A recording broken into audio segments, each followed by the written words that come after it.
आज हम लोग स्वर्गीय कार्डिनल तेलेस्फोर पी टोपो को याद करते हैं। हीरा बर्वे के पुत्र, झारखंड रत्न, एशिया और भारत के पहला कार्डिनल के रूप में हमें अपनी पहचान दिलाई, जीवन के ऊंचाई को दिखाया और छोटा नागपुर कलीसिया को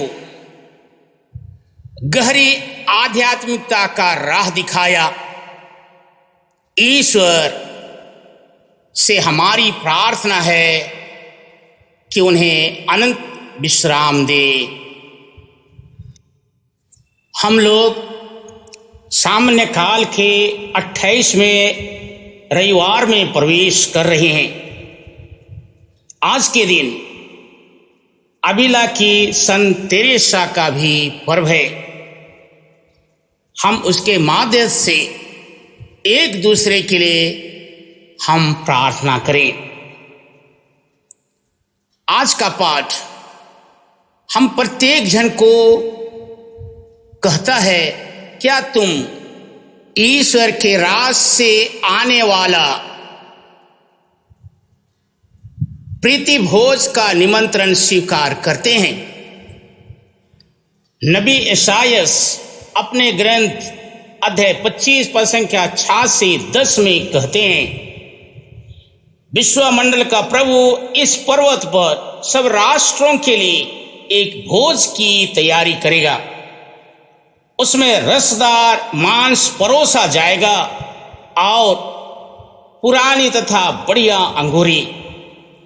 वह इस पर्वत पर से सब लोगों तथा सब राष्ट्रों के लिए कफन और शोक के वस्त्र हटा देगा। वह सदा के लिए मृत्यु समाप्त करेगा।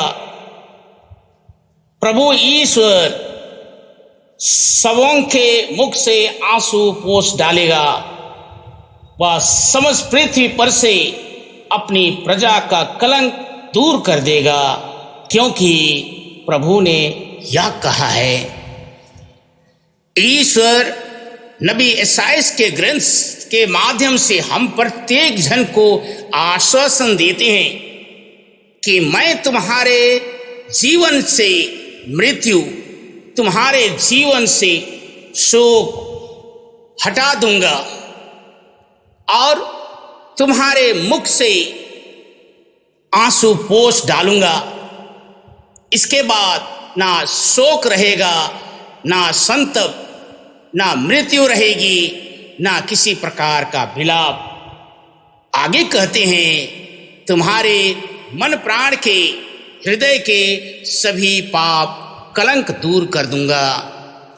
संत मत्ती के सुसमाचार अध्याय 21 पद संख्या 1 से 14 में यीशु ख्रिस्त महायाजकों और जनता के नेताओं को विवाह भोज का दृष्टांत सुनाते हुए कहते हैं, स्वर्ग का राज उस राजा के सदृश है जिसने अपने पुत्र के लिए विवाह में भोज दिया। उसने आमंत्रित लोगों को बुला लाने के लिए अपने सेवकों को भेजा, लेकिन वे आना नहीं चाहते थे। राजा ने फिर दूसरे सेवकों को यह कहकर भेजा, अतिथियों से कहो, देखिए मैंने अपने भोज की तैयारी कर ली है। मेरे बैल और मोटे मोटे जानवर मारे जा चुके हैं। सब कुछ तैयार है, विवाह भोज में पधारिए। अतिथियों ने इसकी परवाह नहीं की।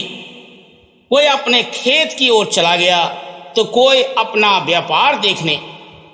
दूसरे अतिथियों ने राजा के सेवकों को पकड़कर उनका अपमान किया और उन्हें मार डाला। राजा को बहुत क्रोध हुआ। उसने अपनी सेना भेजकर उन हत्यारों का सर्वनाश किया और उनका नगर जला डाला। तब राजा ने अपने सेवकों से कहा, विवाह भोज की तैयारी तो हो चुकी है, किंतु अतिथि इसके योग नहीं ठहरे।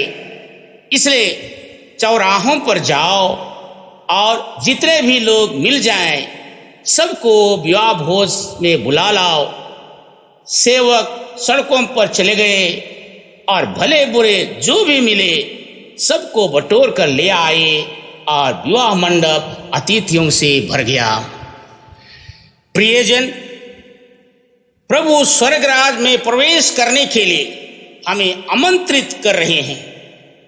उन्होंने उनकी तैयारी के लिए अनेक धर्म गुरुओं को नियुक्त किया जो हमें सच्चे मार्ग पर चलने का रास्ता दिखा सके, मार्ग प्रशस्त कर सके, बुरी राहों एवं पाप के गर्त में गिरने से बचा सके। प्रभु हमें हर क्षण हर घड़ी तैयार रहने के लिए कहते हैं।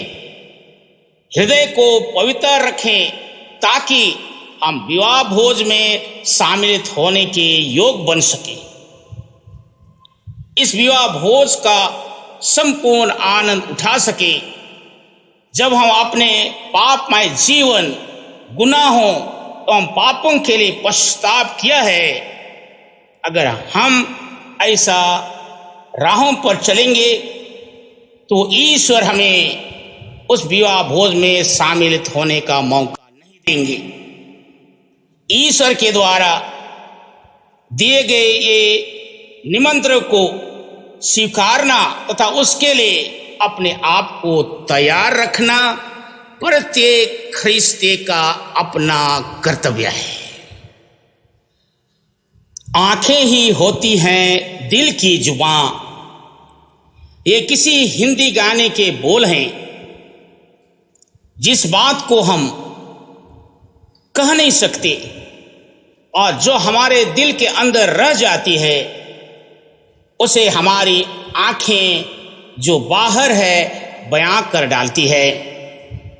हमारा व्यवहार ही हमारा परिचय है। बंगला में से कहते हैं अपनार व्यवहार अपनार परिचय। मैंने बार बार इस बात को कहा है कि हम अंदर से क्या हैं। जब हम किसी पार्टी समारोह, किसी से मिलने या किसी इंटरव्यू के लिए बुलाए जाते हैं तो हम बस यूं ही जैसे तैसे उठकर नहीं जाते। हम तैयार होते हैं, अपने आप को साफ करते हैं, साफ कपड़े पहनते हैं, मन हृदय को तैयार करके जाते हैं। आज सुसमाचार के दृष्टांत में सुनते हैं कि एक राजा अपने पुत्र के विवाह में मेहमानों को निमंत्रण देते हैं। राजा स्वयं ईश्वर हैं। भोज यहूदियों के लिए आने वाले जीवन की खुशियां एवं आनंद का प्रतीक है। आज के पहले पाठ में सुनते हैं कि विश्वमंडल का प्रभु उस पर्वत पर राष्ट्रों के लिए भोज का प्रबंध करेंगे। दृष्टांत में भोज तैयार होने पर राजा सेवकों को निमंत्रण देने के लिए भेजते हैं। ये सेवक नबियों के प्रतीक हैं और निमंत्रित लोग इस्राएल की चुनी हुई प्रजा हैं। वे ईश्वर के उस निमंत्रण को ठुकरा देते हैं।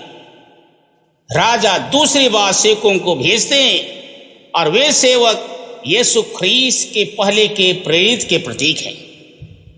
पहला निमंत्रण ईश्वर की कृपा और प्रेमपूर्ण बुलाहट को दर्शाता है। दूसरा निमंत्रण ईश्वर की धार्य को प्रकट करता है।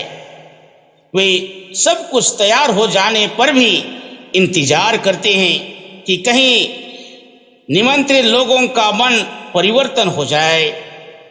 जब लोग निमंत्रण को स्वीकार नहीं करते हैं उसके बदले वे सेवकों का अपमान करते हैं और उन्हें मार डालते हैं तो राजा का क्रोधित होना आवश्यक ही है। इसलिए वह उनके शहरों को जला डालते हैं। ईश्वर के निमंत्रण को स्वीकार नहीं करने के परिणाम बहुत भयावह है। धर्म इतिहास बताता है कि रोमन सैनिकों द्वारा जेरूशलेम शहर और मंदिर ढह दिया गया तथा शहर में आग लगा दी गई। राजा तीसरी बार सेवकों को चौकों तथा चौराहों पर भेजते हैं और जो भी मिले उसे बुलाने के लिए कहते हैं।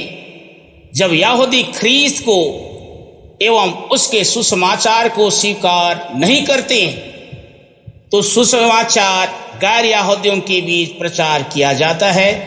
उसे यह बात दर्शाता है। यीशु ख्रीस्त इस दृष्टांत द्वारा न केवल इस्राएलियों तथा गैर यहूदियों को, परंतु आज हमें भी वे यही शिक्षा दे रहे हैं।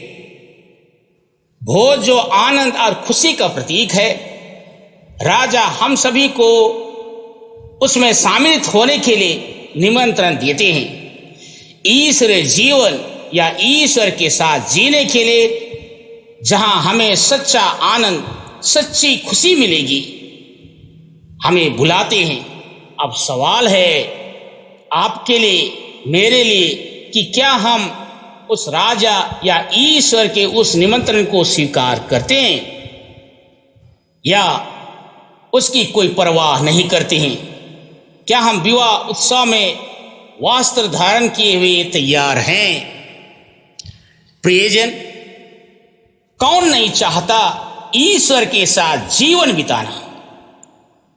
कौन नहीं चाहता आनंद और खुशी का जीवन जीना?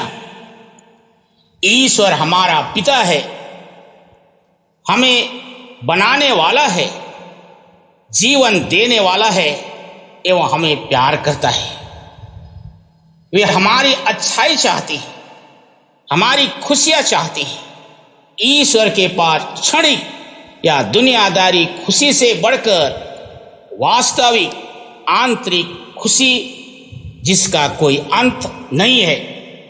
इसलिए संत पौलुस अपने कोलोसियों के पत्र अध्याय 3 पद संख्या 12 में अच्छी तरह समझाते हैं कि आप लोग ईश्वर की पवित्र और परम प्रिय चुनी हुई प्रजा हैं। इसलिए आप लोगों को अनुकंपा, सहानुभूति, विनम्रता, कोमलता और सहनशीलता धारण करनी चाहिए। ये है हमारे वस्त्र जिनको धारण कर हम राजा की भोज में शामिल हो सकेंगे, ईश्वर के साथ जीवन बिता सकेंगे, आनंद और खुशी के साथ जीवन जी सकते हैं।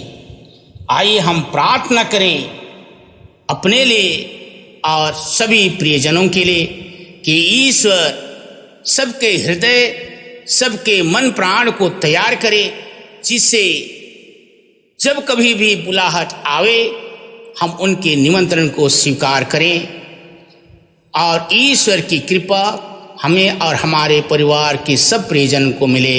आमीन।